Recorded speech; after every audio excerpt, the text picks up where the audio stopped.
folks, I can't help it. I just get excited when I hear that tune because it means we're all in for a treat. It's time for another week of the RecPoker podcast. So thank you all for joining us here. I want to thank our sponsors, the Running Aces Hotel, Racetrack, and Casino, and we've got some fun stuff that's coming up for them a little later in the show. Of course, I have to thank our premium members because RecPoker is a largely volunteer-based organization. Most of what we do is free, but there's so much value to be had in our premium membership, whether it's the social events, community events, learning materials, study groups, book studies, poker tracker reviews, off-table tools, behind-the-scenes access to other great premier learning sites around the world. It's all part of our premium membership here. $15 a month. It's great value. It's a great cause. And if you use the code RecPoker, you get your first month for only $5. So I hope some folks will give us a chance. If you're a community member and you like what we do, a great way to support us is by dropping that $5 and becoming a premium member. I guarantee you will find something that makes you want to stick around. Most of that's because of our amazing RECing Crew. My name's Jim Reid. I'm Blusterini in the home game and RecPoker Jim on Twitter. But you only hear my voice because they give me the mic on Mondays. It's a whole crew around here that makes the magic happen. And if you want to find out more about me or the rest of the RECing Crew, you can go to rec.poker/crew. But listen up because you're about to meet a few of them right here tonight on the air. Well, I'm Chris Jones. You can find me 5B5 on Twitter or 5x5 in the PokerStars home game. My name is Joe Coolis, and you can find me at Joe Cool PhD, cool with a K, on Twitter, and Elvita11 in the home game. And I am John Somsky. I am Poker Geek MN everywhere. I'm Rob Washam, and I'm Radman50 just about everywhere. And I'm Troy Chapman, and I'm Chapo Australia in the home game. Now, this is Monday night. It's the Chats edition. So every Monday night, we get to interview a new interesting figure from the world of poker. And then we also have a Forums edition that comes out every week where we just talk strictly strat. Tonight, I'm excited to be welcoming Shannon Van Den Berg, all the way from Troy's native Australia. Shannon is a mixed game enthusiast. And as everyone knows, if you're a regular listener, we are all about getting people excited about mixed games here at RecPoker. So Shannon, first of all, I just want to say thank you so much for joining our show and for taking the time to talk to us about mixed games tonight. Absolutely, Jim. And the boys, thank you very much for having us on. Very exciting times. Yeah. Well, you are in a unique spot. You're very focused on mixed games. You've got this whole venture that's purely based around it. I don't want to put words in your mouth about what's going on with the Mixed Games Academy. But why don't you just sort of introduce yourself to our listeners that might not know who you are and kind of say where you kind of see your role in the world of poker these days? Absolutely. The Mixed Games Academy was born from the fact that I love mixed games, and my home poker crew, we just play mixed games. We have over 60 variations of crazy carnival games, plus the real games that you'll find at any dealer's choice at the World Series of Poker, etc.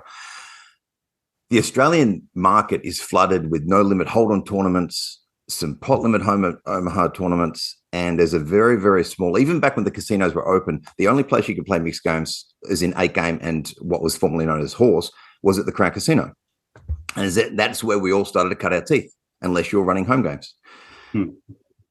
Fast forward to a worldwide pandemic, come out of that, the casinos have got laws on them as to what they can and can't do.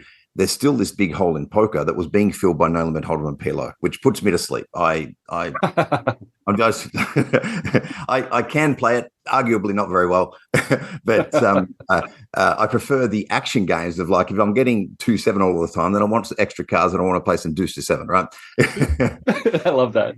So out of that was born the Mixed Games Academy, and it's a multi-pronged company where it's education for not only players but also dealers and tournament directors, because they're a very niche game to be able to understand the rules and what you need to do, but also how to play them. So it's inviting people to come across from the dark side to the light side of the force. yeah.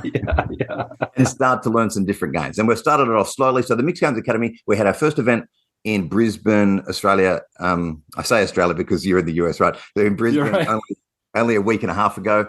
And the take-up was relatively small compared to any scale in the world, but huge compared to what we're doing in Australia. So some of these spreads that we had have never been played in Australia at all to date in the history of poker in Australia. So we're spreading, the 8 games have been, but when we start spreading 9 games and including no limit deuce to 7 single draw, and then we're having a triple draw tournament where you're playing deuce to 7, ace to 5, and badoogie. Like this kind of stuff is unheard of. And then coming into the future, I've got some more plans to just mixing it up, and pun intended, of different tournaments, different structures, different games, just to keep it moving. So it's not just the standard freeze out, 8 or 9 players per table, final total of 9, playing down to a winner. I mean, all of that still happens. We still get champions and so on, but we're looking for the best overall rounded player. We're running player of the series, where you gain points across the whole of the MGA events. Doesn't matter if you play Hold'em, you don't get any points. No points for playing Hold'em, only if it's a mixed game. Very exciting times. And we've had 1 event. We've got another 4 for this year. So we're rolling into, I've just done the schedule for Sydney, and we're introducing something a little bit different in event number 1, where we'll play THO, which is Triple Draw Hold'em and Omaha 8 as a flight A, and you can buy into that flight. If you bag at the end of that, that'll go through to day 2. You can then also play flight B, which is RSE, being Raz, Stud, and Stud high-low. You bag in that, you can accumulate your chips and take them into day 2, and then we play Theros for the conclusion of the day until we play down to a winner. So now, let me jump in there. I think a lot of our listeners know of a game called Horse. And if you kind of rearrange the letters, you get a game called Heroes instead. Is it that simple? Is it the same game? We're just calling it Heroes instead of Horse, because it's a much better name for it, I have to say. Absolutely, we're just really giving it, making it more sexy for 2023. And I wish that was the only answer. But those that know it as Horse, and if you think about the acronym where it goes SE at the end, this was actually a recommendation from the Tournament Directors Association at the summit last year. You go from Stud being a high game to Stud high-low being a split pot game, so as not to confuse new players coming along that there has been a game change and therefore a strategy change, and different starting cards are actually good for high-low that wouldn't have been necessarily good for you in high. They recommended that the acronym be changed. So we put it in the lab and we came up with Heroes. Yep. I love it. It does just sound like a little more welcoming. I think that's it does. It does. Who will be really the hero? Exactly. Yeah, who's going to be the hero? I mean, the marketing writes itself, Shannon. Exactly, it does. Well, I know we've got a bunch of people live in our YouTube chat, and we've got a lot of people here on the panel. If you're on the panel and you'd like to ask a question, just unmute yourself and I'll call on you. If you're in the YouTube chat and you've got a question for Shannon, just type it out and Chris and I will get to it. Troy, I see you're already unmuted. Why don't you jump in here with question number 1? All right, Shannon. So when we're playing in some of these series, how are some of the ways in which you're encouraging a long-term Hold'em player to make the jump across from Hold'em to any of the mixed games? Good question, Troy. It's very difficult because I find that this is the steps that I see. We've got no limit Hold'em players that might dabble in a little bit of PLO. That's the first step. So they go from no limit Hold'em into pot limit Omaha. Whether they can or can't work out the pots is beside the point. I find they just say pot, and then they know that someone else works it out for me. Yeah, that's right. Exactly. So from that, I then find that they maybe dabble in a little bit of pot limit Omaha 8 or pot limit Omaha high-low, where they start to learn and understand what an 8 qualifier means and what a low hand is, etc. And from there, they kind of stop because there's been this massive wall, and the wall of being there's no education for it. And by that, you can get on YouTube, you can buy a book and so on, but there's things that, as far as gameplay and game flow, that aren't necessarily taught. So the Mixed Games Academy, in the first instance, is about education, not only just bringing events, but also bringing the education. So on each of the days in Brisbane where we had events for certain disciplines, I would run an academy training session for an hour to an hour and a half, covering off the gameplay, covering off how this actually works. So some of them have been playing on PokerStars and it automatically gets done for you. Just showing that this is what's going to happen live. You're going to get these cards dealt out to you. This is what a stud hand's going to look like. This is what the nuts is on a stud hand. This is what the nuts is on a draw game. So we're just doing the teaching from the ground up. I've done some voiceover slides for those that join the academy that we can send out via email, so they've got a reference material later. But really, as far as getting them across, it's conversations. So we had some promo girls in Brisbane they're much better looking than me and much more able to get people interested in coming along to actually even just have the conversation. So that's all we're really encouraging, I guess. Let's have the conversation. We're going to start doing some YouTube training. So we'll do some training sessions and put them up on YouTube. All of this will be free, and it's all just basic. Like, I'm not teaching strategy.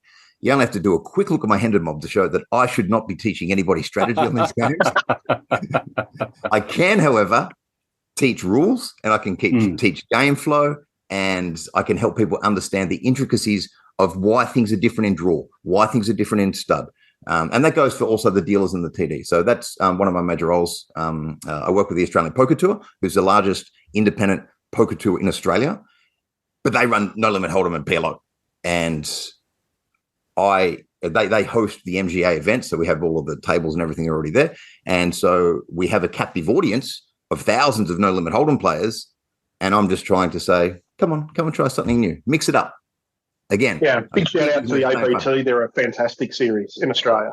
So yeah, I love playing the APT series.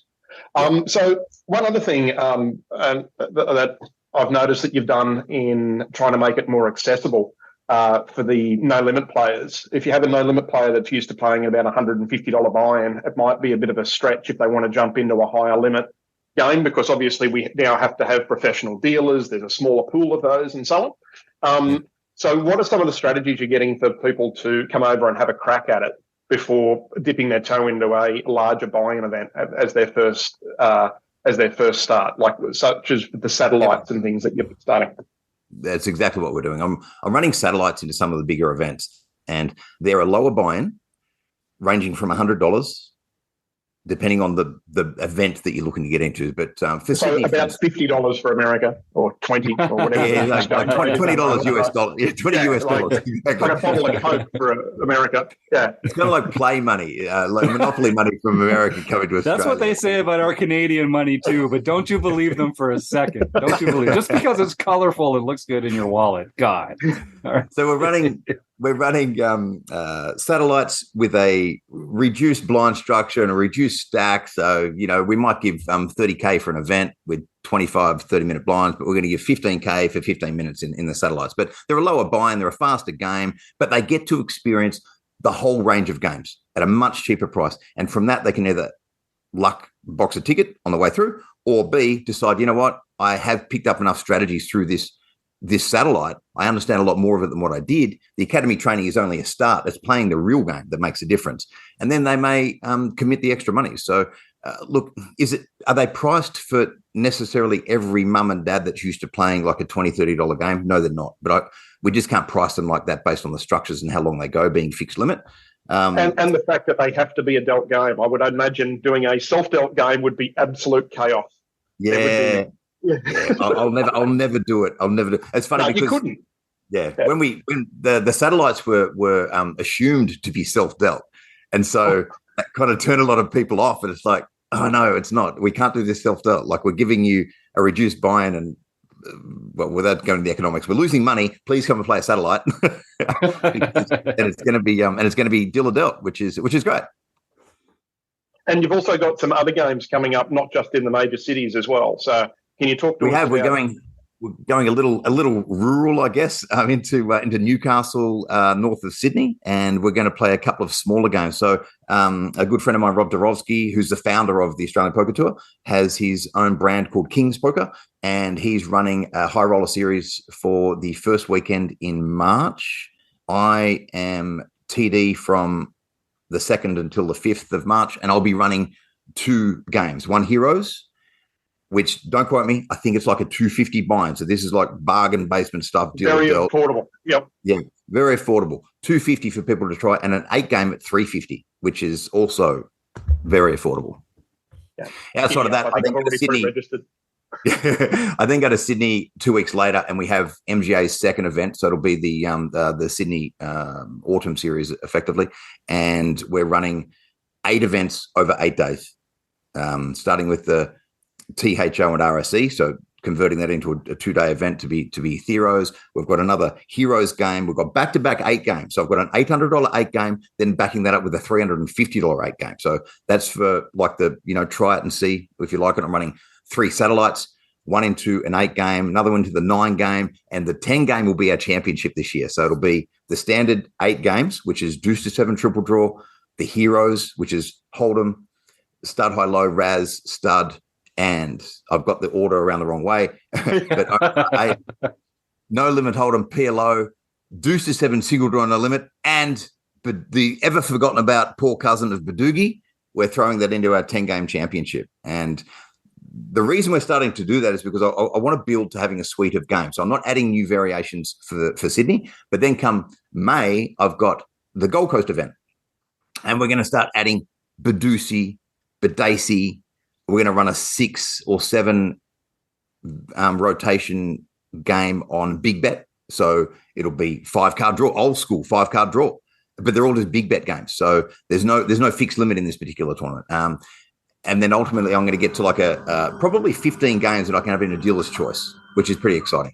But our championship will always be a standard rotation of 9 or 10 games. I won't make that a dealer's choice. That'll just be a separate game that we run. But it's pretty exciting. I just want to keep it different, keep mixing it up at each event so that people can start to learn different games. My ideal is that by Sydney, at the end of the year in October, our championship game for the Australian Series of Poker is going to be a 20-game dealer's choice on offer, as well as all of the other bits and pieces and amazing games that we've had along the way. That sounds great. Chris, I think you're up next. Yeah, Shannon, I got a question here from the YouTube chat. Josh is asking, obviously Hold'em and to a lesser extent PLO have solvers that have made significant changes to the game, even at the recreational level. I think recreational players are starting to become more aware of solvers and what they can do, and maybe how they can maybe give us some ideas about guidance and how we approach certain strategies. Have solvers affected some of these other mixed games, or how have they sort of changed the way people approach some of the mixed games? I've seen particular strategies and ideas of starting hands based on a position and so on, having a lot of book time and strategy time from some fairly prominent players. But as far as solvers, as far as I'm aware, I mean, I haven't seen like any particular solvers. Like, it's a little bit, you don't have your push fold charts with a fixed limit game, right? Because you're not pushing anything. You're just betting or raising or calling. And you're limited to, we do the same as WASOP. We limited to 4. So 1 bet, 4 raises. So it really just comes down to particular, I guess, old school Hold'em, when it used to be position play, starting hands, what you can push, what you can't. So as far as solvers go, no, I don't think it certainly hasn't been flooded with it. I'm yet to see any particular solvers on them. I've seen quite a bit of strategy, and there's some really good books out there for people that want to then take it from out of the academy into some strategy levels. But we also, the other benefit they get with playing with these guys from a strategy point of view, we've got some Australian Hall of Famers that are playing these mixed games. And, they're sitting there with the likes of Jeff Alessandro, Gary Benson, we had Mel Judah, and we've got Grant Levy who will be playing in Sydney. So there's like 4 guys in the Australian Hall of Fame that are magnificent players, let alone the Melbourne crew that have between them, we're talking Aussie Millions bracelets and main event winners with Aussie Million main event winners. We've got other event winners from the Aussie Millions, and also, they've been crushing some things over in the States. But back to your question, solvers, haven't seen a lot of it. No. It certainly hasn't flooded the market. We haven't seen them. It's all strategy based. Yeah, and that when people talk about kind of the future of poker, I think some people get a little pessimistic about No Limit Hold'em because these solvers exist. People are getting very granular in finding solved scenarios. And that just feels like another great reason to get involved in mixed games, because it's going to be very difficult to solve all these different variations. There's a lot more decision points, and obviously they're not as popular, so there's not sort of as much of an incentive for people to put that together. Is that the sense that you have as well, Shannon, that there's kind of like the future of poker is in mixed games, even though No Limit Hold'em is so popular in the mainstream today? The Cadillac of poker, as far as prize pools in the game, is always going to be No Limit Hold'em, and that's fine. But as far as having an edge for the future, I believe mixed games is where it's going to be, because you are literally just mixing a different game after a different game on a different rotation. And once people start to play them, and it certainly happened for me. You have almost this matrix moment when you go back to No Limit Hold'em, and the game starts to play itself, and the decisions are quicker, the decisions are easier, and I believe it makes you a better player going back into a 2-card game, coming from dealing with boards of 7 cards, looking at other boards as far as in stud games, or dealing with draw games in your own deuce to 7 strategies, and my absolute probably favorite game right now, because it's just so pure from a bluff perspective and just a gameplay perspective, is No Limit 2 to 7 single draw. I understand that way back when they were deciding between 2 games that was going to be the World Series of Poker. It was either going to be No Limit Hold'em or No Limit Deuce to 7 single draw. But No Limit Hold'em was better for TV, with flops and turns and rivers and so on. And so they got the edge. But these guys have been around forever, so they're not new. Well, that's amazing, because I'm going to introduce John Somsky next. John runs our home game club here, and we've been making a point of emphasis playing more mixed games. We've got a monthly mixed game. Every month we play a different mixed game, and we have a player of the year race. We've got Saturday night practice games. John, I believe the game in February is No Limit Deuce to 7 single draw, isn't it? Correct. It is No Limit Deuce to 7 single draw, and that is one of my favorite games as well, because of the style of the game and there being no shared cards. It really is just a matter of reading your players and reading the draws that are people are making. You can make big bluffs, but you can also get caught by them. So it's a lot of fun that way. What would you say is the best way to encourage getting new players and getting more people interested in playing more mixed games? Number one, I think, is price point. People will try anything at the right price point. So if your home game is flush with a bunch of guys, and it's all relative, right? Flush with a bunch of guys that can only afford to pay $50 and they want to do that, then that's the price point you do it, because it's more. It has to be about the game in the first instance, especially when you're talking home games and teaching people. When it comes to events, it's different, because we have logistics and we have wages and we have all the other bits and pieces. But when it comes to home games, play to the crowd and what they can afford to play. If that ends up being that you're just playing a game for free, so be it. If everyone just puts in, I remember the days we were just putting in $5 and we thought that was fantastic. Now everyone would just go all in on a $5 game because, they don't care enough about the money. So at some stage, once everybody knows, it needs to be enough that they'll play correctly. And it's just finding that perfect balance. So I think, number one, and we certainly do it. I run a poker room for home games and a little bit bigger than home games. But I just try to pick price points that can get people interested and get them to come along and try something new. And that is number one. Yeah, actually, for our home game club, what we do is all of the games are free. But in order to get people to actually play well, we award points for them. So you earn points throughout the year. And it still ends up being, we like to refer to it as one of the toughest free to play home game clubs there are around. Yeah. Wow. Okay. I think it's true. It's a great place for people to come and practice too, especially with games they're unfamiliar with. I mean, we have a lot of No Limit Hold'em games in our home game club. But we also, like I say, we do this practice mixed game every Saturday night. And we have our monthly mixed game player of the year race, which is a different mixed game every month. So it's fun to come play for free, try things out. But if you want to get a hold of these sweet RecPoker pins, oh, baby, let me tell you, you got to bring some heat. You got to polish up, because you play for free, but the prizes are real. So people have some fight in them when they come and play in the RecPoker home games. So this is like humble brags. They're yeah. It's not even that humble. It's not even that humble a brag. Yeah. Not even that humble. Yeah. Just a sick brag. Sure. Okay, well done. That's awesome. I appreciate the courtesy. Troy, you had another question, I think. No, I suppose it was off the back of that. So on the way through, Shannon, as these games start to develop over time, how are you expecting, or how are you hoping some of the players may be able to develop their skills in Australia? Are we looking at playing more series and more events, or more training sessions? What are you thinking?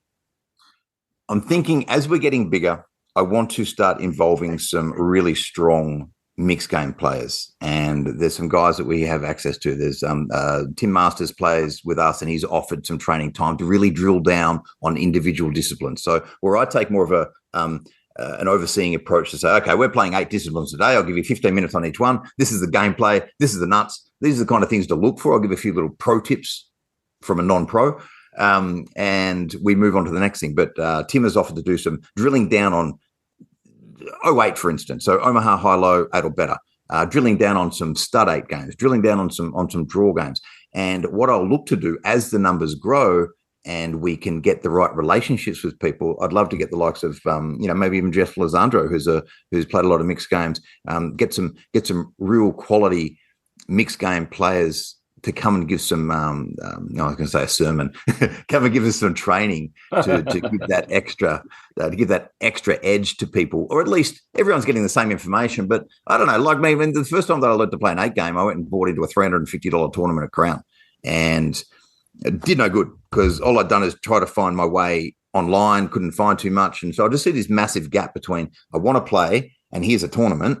So I'm just trying to bridge the gap in bits that we can. So from the YouTube training to the academy to then getting some specialized people to come and help would be is the answer. But I need, I also want to get it televised. Australian Poker Tour have a relationship with LCA Poker, and Tom Bauer and his team do an amazing job of televising. I've spoken to Tom, and we can televise 8 games and 9 games and 10 games and whatever else. So getting it out and getting more popular and having more people come across and more people try, that's then going to generate an interest for strategy groups and people that want to learn. So they'll reach out to, Dylan Lynn's book of mastering mixed games. They'll reach out to your mate, Troy, that you put me onto. Chris Wallace. Chris Wallace. Fox Wallace. Great guy. Yeah. How to horse. And they're just few and far between though. There's, my shelf is full of No Limit Hold'em books. And there's only 2 or 3 mixed game books on there. It's probably evident from the way I play, but maybe I haven't read enough of the first ones as well. But yeah. Those that can do, and those that can't just run events, right? I should maybe think about running events. So I think there's a bit of synergy here over time. So if there are people who are playing the MGA or looking at playing some of those events on an ongoing basis, even the guys up in Newcastle, I'm sort of halfway between Sydney and Newcastle, and the guys all over Australia, because we have these little home games that are free to play, they can pick up one of the disciplines, smash it out for an entire month, and it's cost them nothing. And then they can then take some of those things. And the best part of that is they're not playing with a field of players when you play free money online where they don't really care. They're playing against a group of 1,000 other people within the Rec Poker group who are all trying to get better. So that's the value, I think, that there's a bit of synergy here over time. And as you develop, I encourage all the guys who are trying it, come and have a crack with those home games with us. John Somsky is our man for all that happens. He loves me saying that. But I think that's a really good opportunity for some of the guys down here to help to improve their game before they go and smash me. Or I want some pins. A million. I want some pins on my hat, so I'm probably going to reach out to John myself and come in. That's right. I'll just be a fish in the pot. Joe, you've been doing a little research, I think. Isn't that right? You've got something to add here? Yeah, well, whenever I don't know all of the poker players and so on, it just isn't, I don't follow along. So I always, before these, I have to kind of do some searching online to find out who somebody is. And so before you came on, I checked out, I said, well, who is Shannon Van Den Berg? And the site that I came up with is this. I just want to make sure that's not you, is it? Oh, it's just coming up now. Oh, that's... No, I'd like to know that you're fierce as fuck, but I just really want to make sure not you. That was before I lost my hair. Yeah. No, you're right. You're right. I can't confirm that is not me. I think we had Jim. Yeah. Go ahead. We need a new question. Though. Yeah. My real question, though, is so I'm a psychologist, and I'm very much interested, particularly in how the brain processes information. And one of the things that we know about language development is that if you are multilingual from a young age, eventually you will become actually better in reading in a variety of language skills because you've been exposed to multiple languages. But the problem is that oftentimes you're slower to develop your skills in your primary language. So for instance, if you're English, your English and reading will slow as you go through. And I think there's a lot of parallels in terms of the mixed game strategy, that individuals who are looking to just simply improve their Hold'em game will benefit if they can do all of these games in the long term. But in the short term, they're going to have to put up with being worse at every single game. And poker is not really a great game for feeling good about yourself. And to be honest, the thought of being bad at 16 games in comparison to just being bad at one is a little daunting.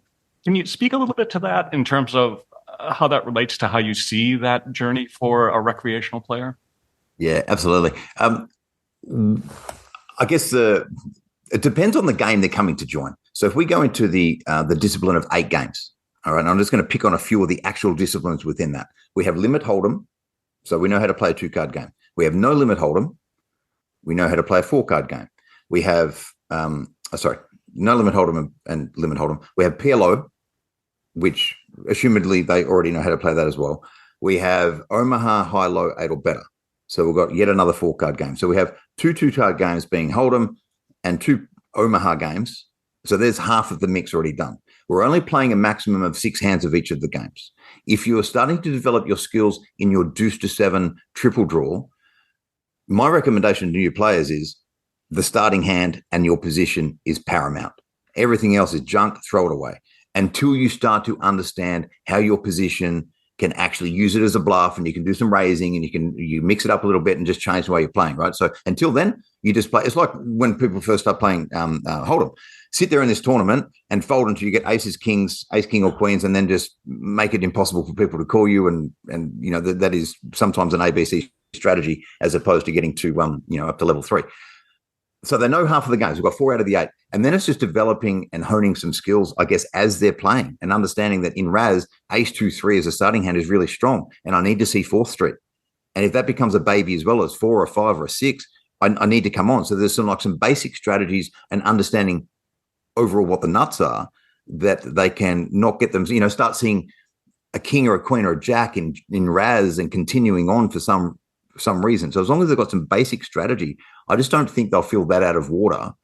I think the main thing is feeling that I've found is that they're sitting against Aussie Hall of Famers and Wassop bracelet holders.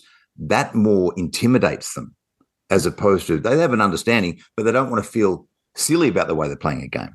And so, again, the academy tries to take that part of it out by just teaching some of the initial strategies so they can just feel comfortable at the table. But, it's like even new players or playing in a new place, they're still going to have a level of being uncomfortable because they're not used to it. And it's just like this. They're just not used to it. But I believe the 8 game is a really good one because they already know 4 games. They're just picking up the other 4. And then the rest, though, is completely uncomfortable. We start adding different variations of the same game. We've got deuce to 7 and Badoogie, and then all of a sudden we say, now we're going to teach you Badoosie. We need to look at both ways. Now that is hard to teach, hard to get good at. I know players that have been playing for a long time, they're still not very good at it. So it's, good question. I think that it's in some ways too, there's a way that you can teach the language because Badoosie and Badoogie and I've been playing poker for 3-4 years and I'm still struggling to kind of keep up with some of those language changes as they occur. So I think the more you can do that, I think it'll be helpful. Yeah, that's it. And we try to, well, not try, we do. We break down all of the bits and pieces. And that's why I then provide a voiceover slides on a PowerPoint presentation, again, reinforcing and breaking it down to do work in their own time. And it's all the basic level of things. We give some little tips on some things you need to look for. If you've got rolled up king. So we explain what that means. We explain what rolled up means. We explain what split pairs mean. We explain what it means to be pat. We explain convertible draws. We explain all of the terminologies that we already have in No Limit Hold'em, like, blockers. Blockers still exist. There's still a thing. So there's some things that we can transfer across into all of these games. You convinced me, so I'll sign up next week. Welcome aboard. Chris? Well, I'm going to ask the opposite question because I respect the idea of not wanting to be bad at 16 different games instead of just one. But I'm kind of curious about when we started this conversation. You mentioned that with your home game group and some other players that you play with, you have, I think you said 45 different games that you kind of can dabble in and mix into some games 60. you're playing. So okay, 60. Oh, 60. So I'm just kind of curious, what are, and I've heard of like some of these that, some players play where they sort of are blending games. There's like Dramaha and some of those kinds of games out there. So I'm curious of these kind of more wild variations, maybe ones that you're not going to win a bracelet for or anything like that. What are some of your favorites in that arena? And maybe you can describe one of those games to our audience. Okay, I'm going to explain some of the stupidity of these carnival games, and they're not to be taken that I like them or that I have them as a favorite, okay? I will start with the one that I will cop the reason I don't like carnival games is I feel that there's a lot of luck involved as opposed to skill, okay? So I'll start with one that I do have a tolerance for, Dramaha, that you've already spoken about. This is a combination of a flop or a board game as well as a 5-card draw game. So each player will be dealt 5 cards face down. We have a round of betting. We determine who's going to stay in the hand. We then go to we then see a flop. We have another round of betting to see who still wants to stay around. And then you can draw once, and you can draw up to 3. You can discard up to 3 cards, but you only get 1 draw. Okay. And what you're looking to make is your best 5-card high hand in your hand for half the pot and your best Omaha hand on the board, which will have a flop, turn, and river. So you need to use 2 out of your 5. So it's like 5-card PLO for high, and it's like 5-card draw for the other half. That's one variation of Dramaha. There's about 6. You've then got deuce to 7 Dramaha, where you're looking for your best deuce to 7 hand and your best Omaha hand, and that's for half the pot. There's Dramaha ace to 5, as it suggests. It's ace to 5 in your hand, and then it's Omaha high. You've got Dramadugi, where you're looking for a Badugi in your hand and high on the board. There's Dramaha 49. Now we start adding up your cards. So the nuts is 10, 10, 10, 10, 9.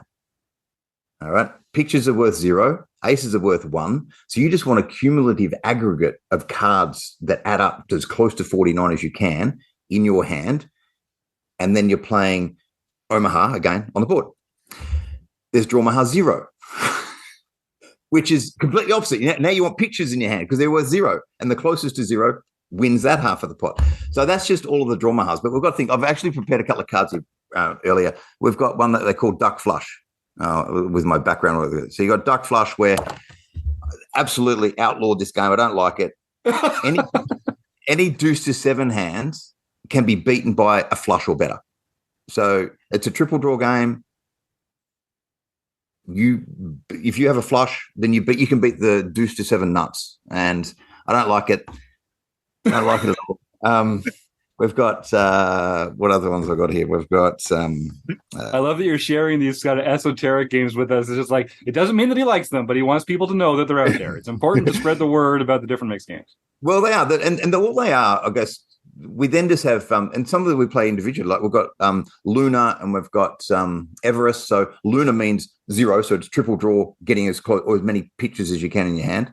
And then you've got Everest, which is trying to get to 49. So keep in mind what we've then done is combine those games with a flop game, being the 5-card PLO and your draw. So all of these games are basically a combination of draw and flop, or maybe they're partly to do with stud. Like there's a variation called stud 30, where you've got 3 down cards in stud and 4 up cards, where you pay half the pot for the best high hand. So the best 5 out of 7 cards of your stud hand will play the high, but your 3 down cards is as close as the highest count. So 30 being the nuts, you get the other half of the pot. And then we've got Kenny Doogie, we've got Archie, we've got some deuce way to 7, ace way to 7, stairway to 7, action Raz, where you have to have a picture card in action Raz to qualify with your Raz hand. We play super stud games. So we've got super stud high low, which is as it sounds, but you get 5 cards pre. You have to throw 2 away, and then you choose your up card. Then when we get to 6th Street, you can pay, and generally we play this for cash. You have to pay a big bet, and you can change over one of your face cards. So it's effectively 8 card stud. We had do that with all of the stud games, make them all super. Absolutely, why not? Razdoogie, Super Razdusi, Super Stud 8, and Badoogie. So they're 3-way pots now. There's the more recent one that everybody's loving is one called 777, and it's the 3 qualifiers. You need to have and it's played with 1 face card. So everybody gets 5 cards face down, and then there's a face card a community card that everybody can use, and there's only 1 community card. But the 3 qualifying hands are you've got to have either a 7 low or better, a 7 Badoogie or better, or trip 7s or better. Oh, so they're the 3 qualifiers. So if you've got ace 2, 3, 4, 5 with an ace to 4 Badoogie, so the nut Badoogie, you've got a straight, you've got a low, and you've got a Badoogie. You can potentially scoop the whole pot. It's 3 draws. People miss their qualification hands. You can just scoop the pot. So if you don't qualify, then, yeah. So there's some silly games, boys. There's some silly. Yeah, the man. The Academy focuses on the 20 in the World Series of Poker, and I can't see anytime soon we'll be bringing carnival games to an event, but I do allow them in our home games. No, that's fun. I mean, my head's spinning, honestly, just thinking about all the different variations and that kind of thing. But I can see how it is fun. Like, I can see how it is fun. We talk with our guests from time to time about how if you go walk into a casino card room, you can tell the table that they're playing mixed games at because everyone's drinking and laughing, having a fantastic time, and everyone at the no limit hold'em tables are just like sitting there with their earphones and their hoodies and trying to grind it out. Yeah, right. No, I mean, poker's supposed to be fun. Yeah, we got a great comment here in the chat from Dark Angel 7091.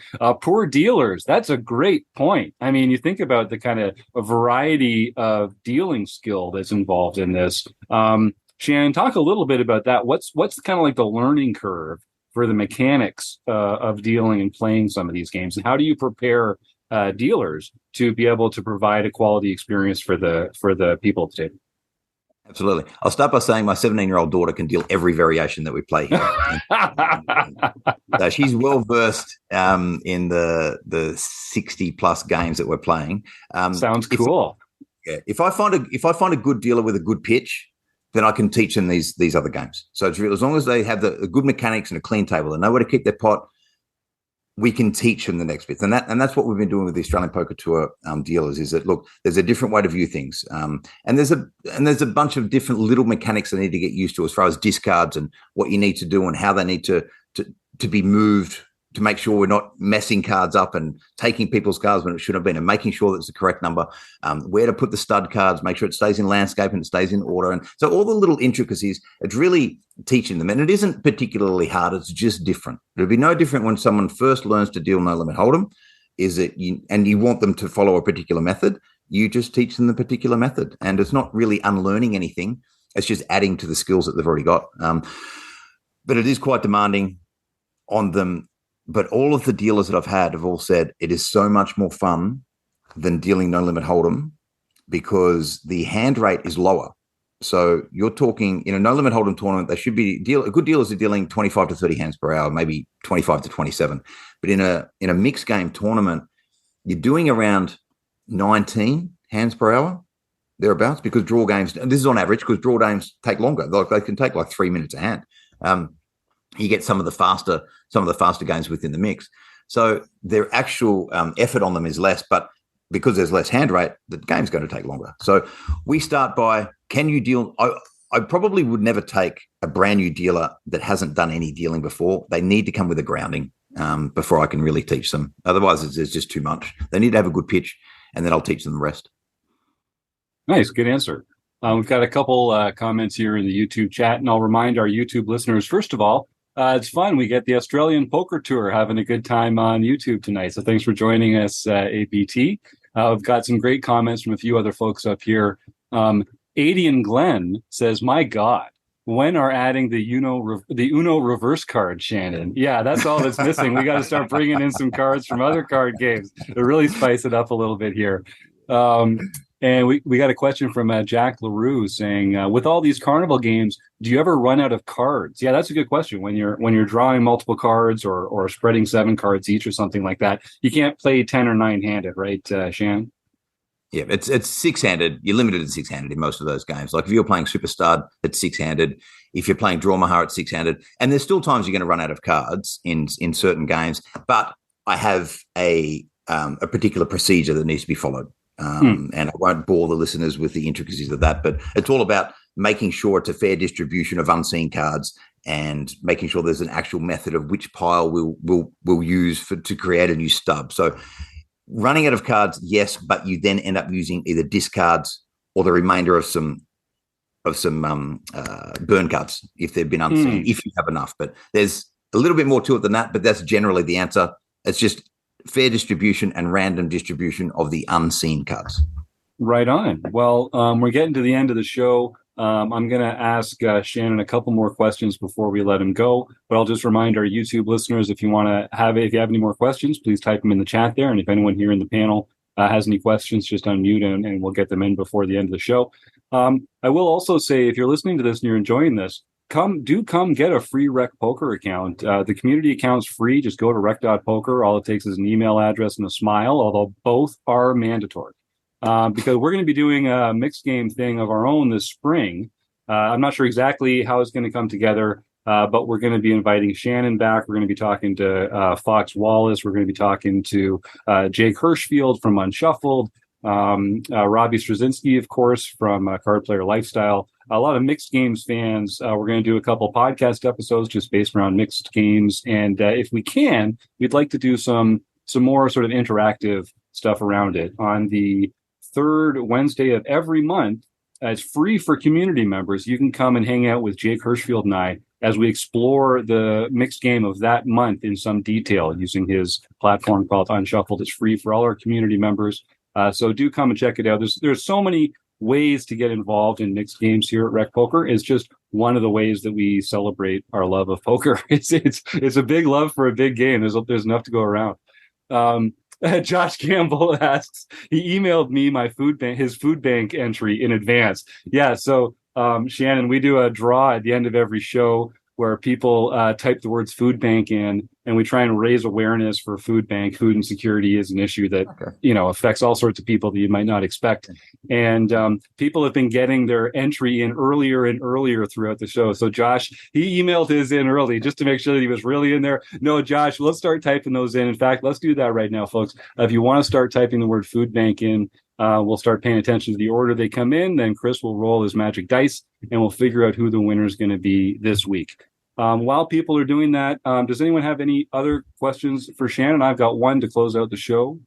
So Shannon, Troy, you've got something. Why don't you jump in? No, sorry. I think it's the same question, so go for it. Oh, yeah. I was just going to ask. So, Shannon, we're recording this. It's at the end of January. We got most of the year ahead of us. I know you've got a series of events lined up. Can you just take us through what you've got lined up and when, and sort of how people can get more involved, when they need to sign up by, and that kind of stuff? Because I think a lot of people are going to be pretty excited to get involved in your mixed games academy.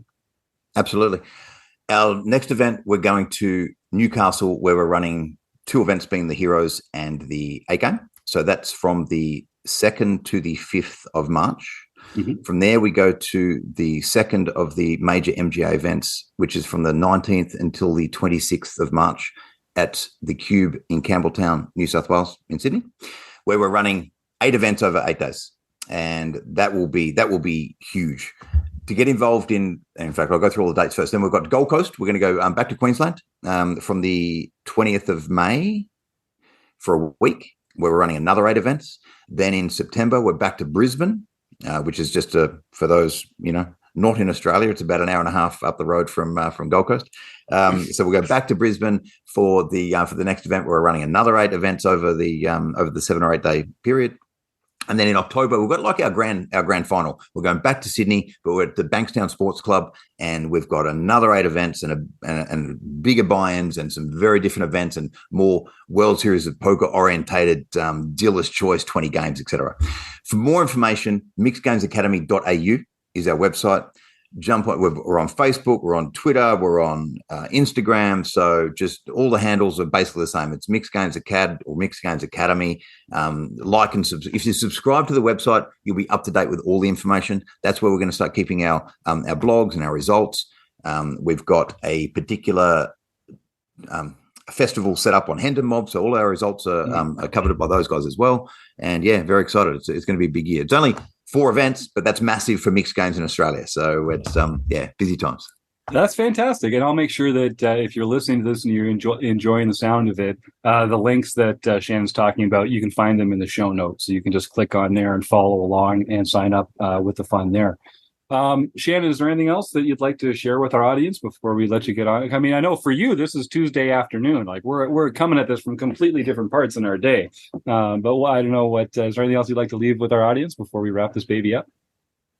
Look, all I'd say is that just give it a try. And not necessarily, it doesn't have to be for the big events. If the dollars are an issue, just try a satellite. Come along to the academy training. Reach out to me personally. I'm happy to do some Zooms with some people. Whatever it takes to get some people just to bridge that gap so that they feel comfortable. So I think I'm an approachable guy. If people have questions, just ask me. If I don't know the answer, I'll make it up or I'll refer to somebody else. And I'd like to thank you guys at the RECing Crew. Thank you so much for having us on board. This is only new. And Troy, thank you for the invite. This is a new venture for us. Like literally had 1 event down, really happy with the numbers we got. And just looking to get big, even if it only grows by 1 table each time. I think it's a massive win for mixed games in Australia. That's wonderful. Well, you'll be hearing from me when we put our plans together for this little mixed game theme that's coming up a little later this year. I can't wait to bend your ear again and That'd be awesome. Have you back on the show or something like it. Perfect. Thank you very much. All right. Thanks very much, Shannon. Have a great day, Shannon. Will be represented at Newcastle and Sydney coming up. If anyone wants to say hello. Shannon, see you soon, mate. That's right. Thanks, boys. All right. So I think we've got a few people entering their food bank guests in the YouTube chat. Just we'll give them a couple more minutes to enter their raffle there. And I'm just going to mention a couple things coming up at the Running Aces Hotel, Racetrack, and Casino down there in Columbus, Minnesota. So if you're listening to this live, you've probably got time to get down to for the Love of Money tournament. That's a $500 buy-in tournament.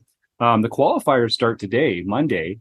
Day 1 will be running on February 2nd, 3rd, and 4th, and it'll conclude on day 2. That's a day 2 on February 5th. That's a $500 buy-in.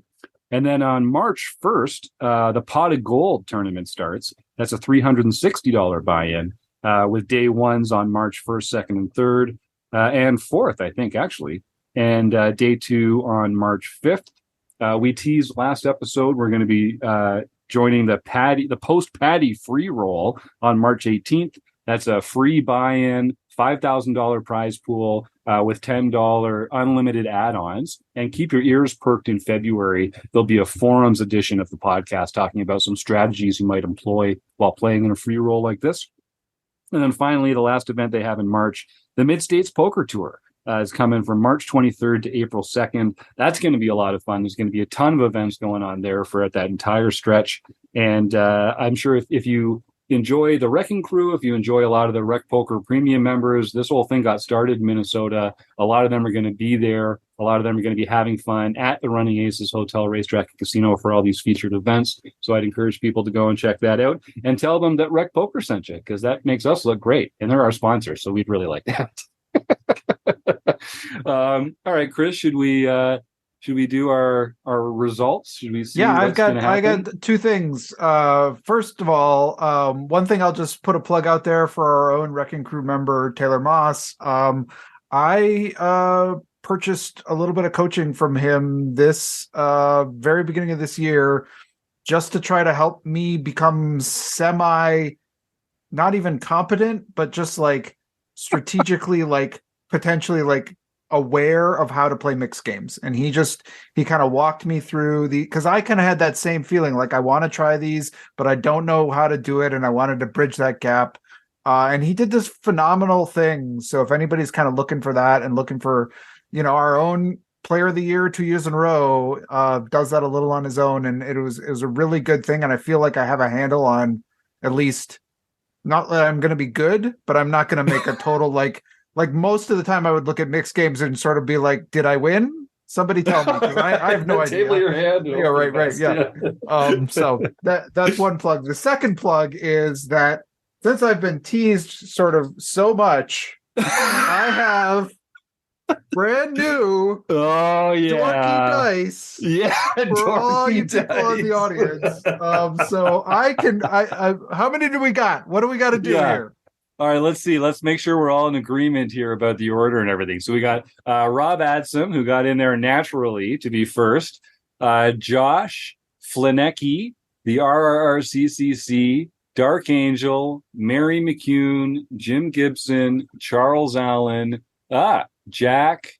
I got 9 ending in Jack. Is that how you counted as well, That Chris? is how I counted. So what do I roll a 10-sider just in I didn't even need to buy new dice. What's going on here?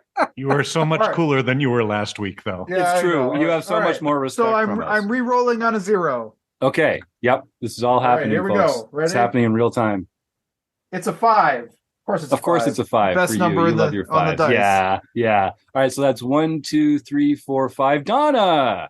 Congratulations, Donna. You've won. Now you're not a RecPoker Premium member yet. So you've won a free month at RecPoker.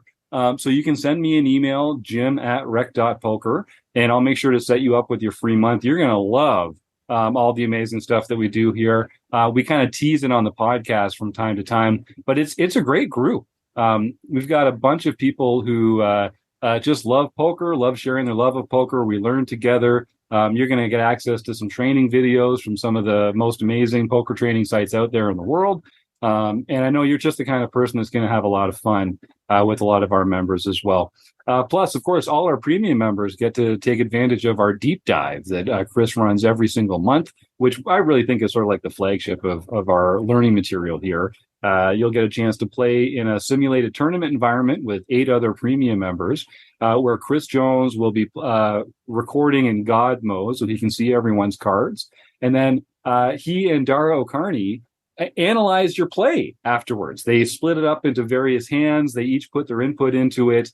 Chris provides this whole seminar that gets released at the beginning of the month based around the theme of the month. And you can get some personalized feedback on your play from Chris Jones and Dara O'Carney. And Don, I know you're a Dara O'Carney fan because you're so plugged into the poker scene, particularly over across the pond there. If people don't know, Dark Angel 7091 is a fantastic follow on Twitter. She's very involved in helping to spread the word about podcasts and people in the poker world, making the poker world a brighter place. So thank you, Donna, for that support. And I hope that we get to meet sort of, I won't say in real life, but over Zoom at least in some of these RecPoker events coming up real soon. Josh has a question for Chris. Chris, did you get a new wizard hat as well for your next Dungeons and Dragons adventure? That might be a bridge too far. You're We'll not see. that cool This- yet. This might be a gateway. We'll see. I don't know. A These dice. gateway. But, those are some sharp dice, and they have. If you're listening at home, this is one of the reasons why you got to come join the YouTube, because not only would you get to see the alternate reality of Shannon Van Den Berg being shared by Joe Coolis there, but you get to see Chris mugging his really cool. Well, cool is maybe not the right word, but some very elegant and sharp-looking purple. you purple can't dice. quite tell. They're like a metallic purple with a black, and they're pretty cool. I sweet. have to say. It's pretty sweet, man. Look at my name. I get to determine what's cool. That's true. Yeah. Joe's the arbiter of everything that's cool with a K. With that, we know where to come for that. Josh asks if we should be doing a mixed game tournament in our next meetup. I think that's a great idea. We're talking about maybe doing a meetup at Playground Poker Club this spring. I'm not sure exactly the details of that, but we'd love for that to go forward. Playground's a fantastic place. we're definitely doing another meetup at Running Aces sometimes in August or September. That's going to be a lot of fun. I'm going to really look forward to that. Of course, several of us will be down in Las Vegas between May and June and July for the World Series of Poker, and we'll be getting together then. And I'll just tease again, Chris kind of mentioned this last week, but we expect that at some point over the next little bit, they'll be releasing the WSOP schedule. And just like every year, we're going to be joined by Kevin Mathers. Kevin Mathers, like who's like Mr. WSOP on Twitter. He's going to join us for a live YouTube broadcast while we break down the schedule in real time, going over some featured events, start making some plans. Last year, I committed to a tag team contest that I got some flack from my wife about afterwards because the dates didn't really work out the way that we were hoping to. So I'm not gonna agree to anything on the air this time, but we're gonna have some good ideas and we're gonna put some plans together. It's gonna be super fun. So come and join Kevin and Chris and all the rest of us here when we do that. And so I will just ask again, folks, please check us out on YouTube and subscribe to the YouTube channel because we're going to be doing that. We're going to be doing some other cool things coming up where we're giving out some pretty amazing prizes only to people that are in the YouTube chat. So not only will you get notifications from when we get live, but you'll also get a chance to win some great prizes. And it helps us out a lot. And since I'm just shamelessly plugging, I'll say if you're listening at home, please hit the rating. Just give us a nice rate. Well, give us an honest rating, whatever you prefer, is whatever you think is fair on your podcast platform. A review would be even better, but even just a rating helps us out a lot. And so I would appreciate that. It's one of those ways that you can help us out for free. We do a lot of stuff for free. We don't ask for much that comes out of your pocket. But this would be one thing that would be great to help us out.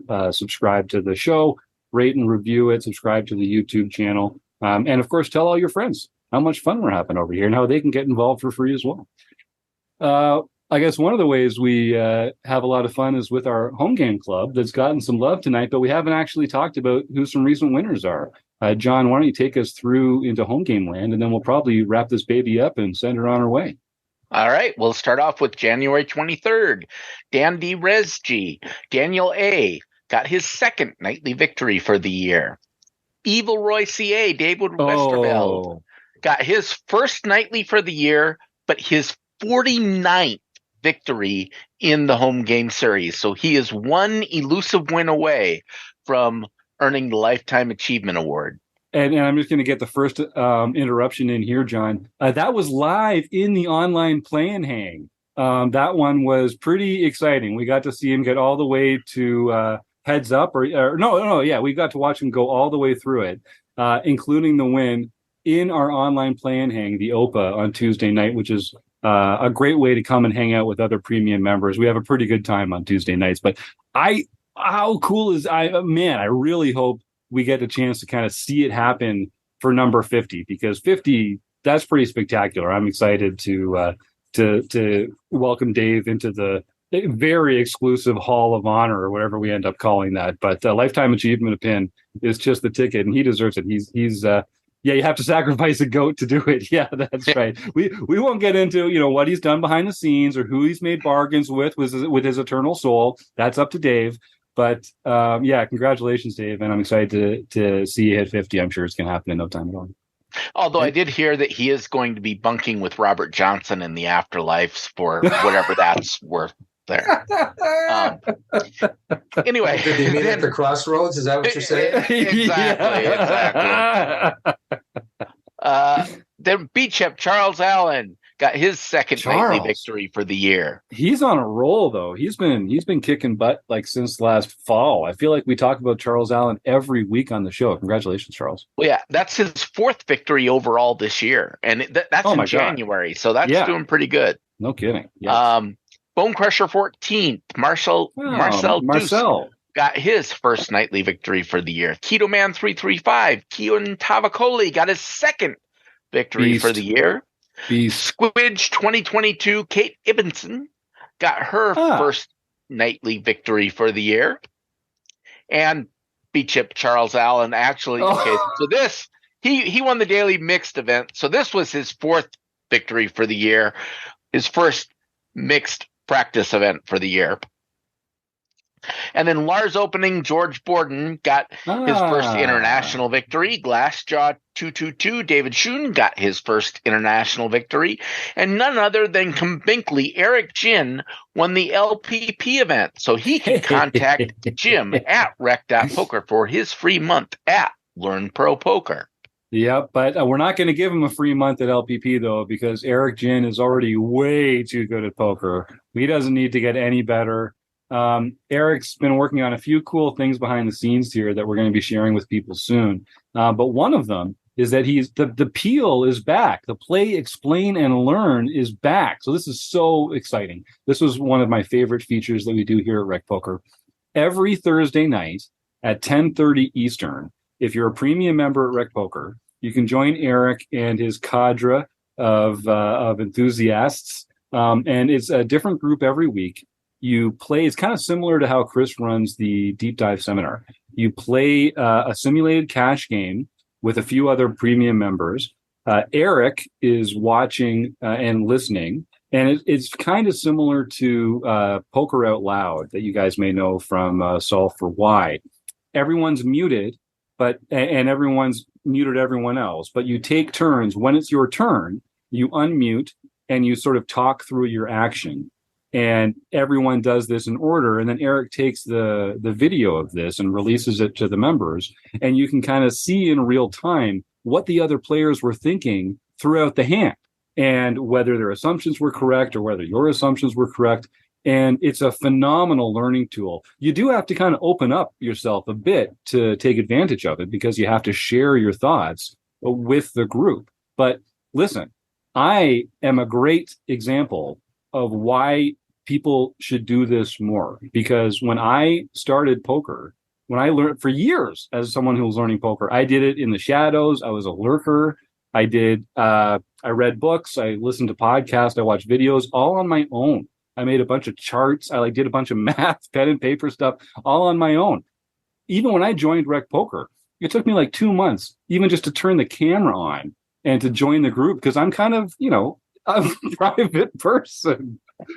But you wouldn't know it now. But as soon as I started sharing with the group, posting in the forums, being more vulnerable, not being afraid of being wrong or making mistakes or saying things that were wrong, as you've noticed I do that quite a bit.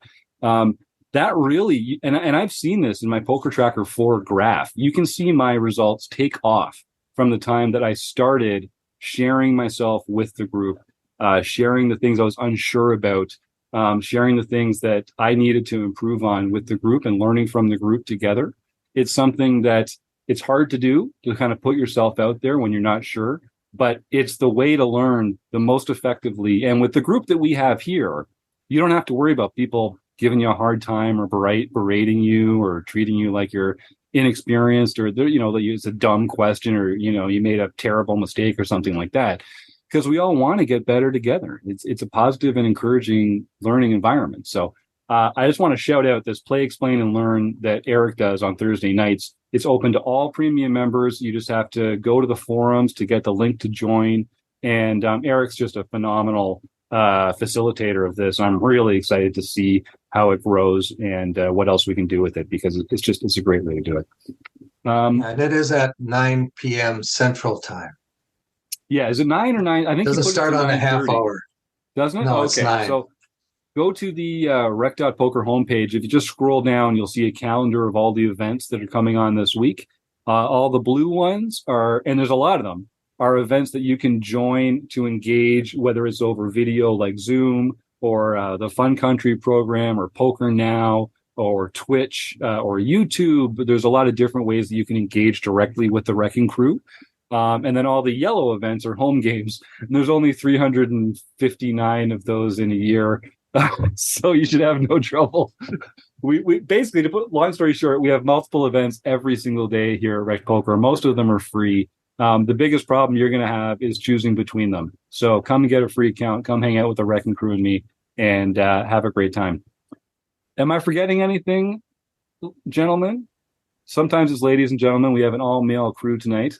But failing that, I guess Well, Josh says he's looking forward to the next chapter of the book study on Wednesday. Martha says, great time tonight. Thanks, everybody. That's awesome. Hello, Martha. Jack LaRue says, Chris, I love your sweatshirt. He's not the only one. That is a sharp, the white with the black, that looks really good. I mean, I wouldn't wear that outside because I'd get barbecue sauce all over it in no time, but that is a sharp one.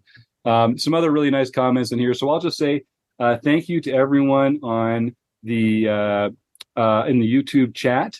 Thanks to everyone for your positive comments. I hope if you enjoyed tonight, we've got Lexi Gavin coming up next week, and then there's going to be a few more Australian ambassadors coming on. Troy's been spreading the word down there, and I've got some fun guests lined up that I can't wait to interview and get to know a little bit better. So thank you to the YouTube group. Thank you to Shannon Van Den Berg, both of them. They both really impacted our lives tonight. Thanks to Joe, Rob, Troy, Chris, and John. And of course, thanks to the Running Aces Hotel, Racetrack, and Casino, but mostly you, the listeners. We couldn't do what we do without you. And I'm so excited to be part of this team. We'll see you next week.